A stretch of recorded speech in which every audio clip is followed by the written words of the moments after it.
मदनपुर गांव में दो भाई रहते थे। बड़ा भाई श्यामू अपने छोटे भाई धीरू से चिढ़ता था और धीरू अपने बड़े भाई का बहुत सम्मान करता था। पिताजी ने जमीन जायदाद का बंटवारा अपने मरने से पहले ही कर दिया था ताकि उनके जाने के बाद दोनों भाइयों में लड़ाई झगड़ा न हो। बंटवारे के वक्त श्यामू ने पिताजी से जमीन में ज्यादा हिस्सा देने की मांग रखी थी। पिताजी ने वजह पूछी तो उसने बोला था, मैं बड़ा हूं, घर के लिए मैंने धीरू से ज्यादा काम किया है। धीरू ने भी पिताजी से कहा था, पिताजी भैया सही तो कहते हैं, उनका जमीन में हिस्सा ज्यादा ही तो है। पिताजी ने धीरू की ओर आश्चर्य भाव से देखा पर बोले कुछ भी नहीं थे और श्यामू को जमीन में ज्यादा हिस्सा दे दिया था।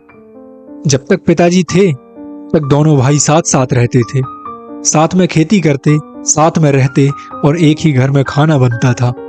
लेकिन पिताजी के गुजरने के बाद श्यामू ने कुछ ही दिनों में अपना एक अलग मकान बना लिया और अपनी पत्नी पार्वती के साथ रहने लगे।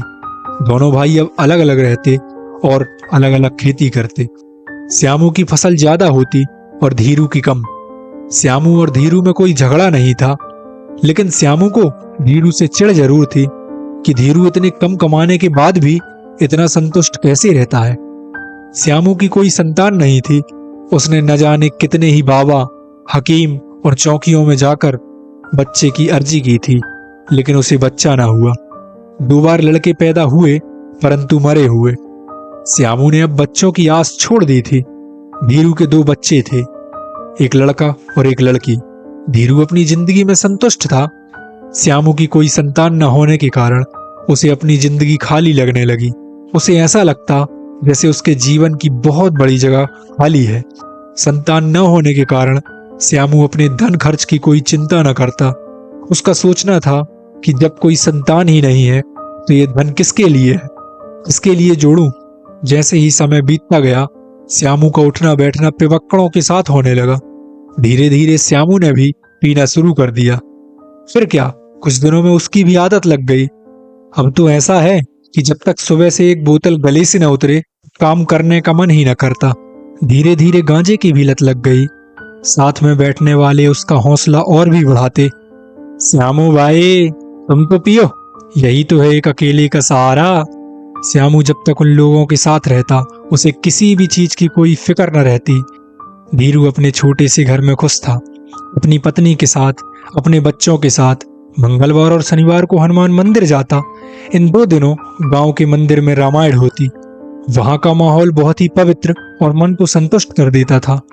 धीरू को घर चलाने में काफी परेशानी होने लगी क्योंकि अब उसके बच्चे बड़े हो चुके थे और उसके खर्चे बढ़ते जा रहे थे।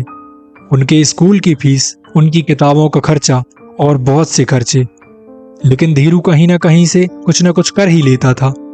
कभी दूसरों के खेतों में दवाई डलवाता, कहीं दूसरों के खेतों में पानी चलाता। यहाँ श्यामू अब उन पिवक्कड़ों के बहकावे में आकर जुआ खेलने लगा था। उसे अब जुए की लत लग चुकी थी। जितना भी फसल बेचकर पैसा कमाता सब जुए और दारू में उड़ा देता। पार्वती श्यामू को बहुत समझाती थी, ये सब बंद कर दीजिए जी, क्या मिलेगा ये करके। हमारे पास एक भी पैसे नहीं रहते, एक भी पैसे नहीं बचते। आप पूरा फसल का पैसा जुए में, दारू में ही उड़ा देते हैं। तो श्यामू कहता, इसके लिए बचाऊं पैसे, कौन है हमारे पीछे, वही बता कौन है हमारे पीछे। पार्वती रोती हुई कहती, क्या जिनके बच्चे नहीं होते उनका जीवन जीवन नहीं रहता? क्या वे अच्छे से नहीं जी सकते? आप ही बताओ, क्या वो अच्छे से नहीं जी सकते? श्यामू कुछ न बोलता।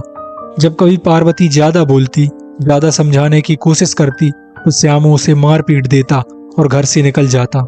एक दिन पार्वती धीरू के घर गई और उसे श्यामू की स्थिति के बारे में सब कुछ बता दिया।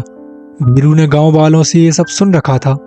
एक बार धीरू अपने बड़े भाई को समझाने गया था, लेकिन श्यामू ने उससे बोल दिया था, मैं अपने हिस्से का पैसा कहीं भी उड़ाऊं, तुम्हें क्या, तुम्हारा तो नहीं लेता ना, तुम्हारे पैसे की तो नहीं पीता ना। धीरू लज्जित होकर वापस आ गया था।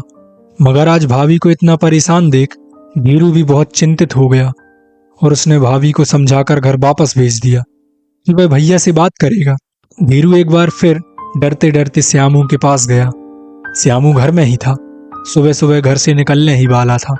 धीरू ने घर में घुसते ही हिचकिचाते हुए कहा, वहां जा रहे हैं भैया? श्यामू ने अच्छे से जवाब दिया, कहीं नहीं, बस जरा सा काम है।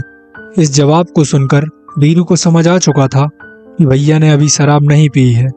धीरू ने जमीन की ओर देखते हुए कहा, भैया, गांव वाले आपके बारे में बहुत ही उल्टी सीधी बातें कर रहे हैं। श्यामू ने पार्वती की ओर देखा, जैसे उन्हें आभास हो गया हो कि इसने ही धीरू से जाकर कुछ कहा है। श्यामू ने कहा, कहने दो, ऐसा तो कहते रहते हैं। धीरू ने फिर डरते हुए बोला, भैया, ये सब बंद कर दो। जुए, शराब और इन सब चीजों से आज तक किसी का घर सुधर सका है क्या? श्यामू ने कुछ नहीं कहा, बिना बोले ही घर से निकल गए। धीरू ने भाभी की ओर देखा। पार्वती रोती हुई वहीं जमीन पर बैठ गई और फूट फूट कर रोने लगी। धीरू ने पार्वती को समझाया, सब ठीक हो जाएगा भाभी। कुछ समय बाद पार्वती शांत हुई और धीरू वहां से चला गया। श्यामू की धीरे धीरे जुए की इतनी लत लगी कि उसने अपनी जमीन धीरे धीरे बेचनी शुरू कर दी। पार्वती मना करती तो श्यामू उसे मारता पीटता।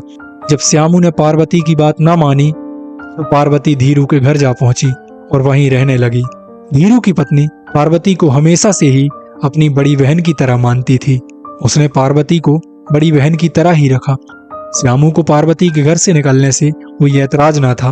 उसे तो और भी अच्छा था कि अब कोई झंझट नहीं, खाना पीना की कोई दिक्कत ही ना थी। सुबह शाम दोनों टाइम ढाबे में खाना होता। पार्वती दिन भर इसी चिंता में रहती कि क्या होगा अब, और रोती रहती। धीरे धीरे श्यामू ने अपनी सारी जमीन बेच डाली और कंगाल हो गया। और एक दिन सुबह पता चला कि श्यामू ने रात को फांसी लगा ली है। पार्वती अब विधवा है, उसका जीवन अब रोते हुए ही बीतना है।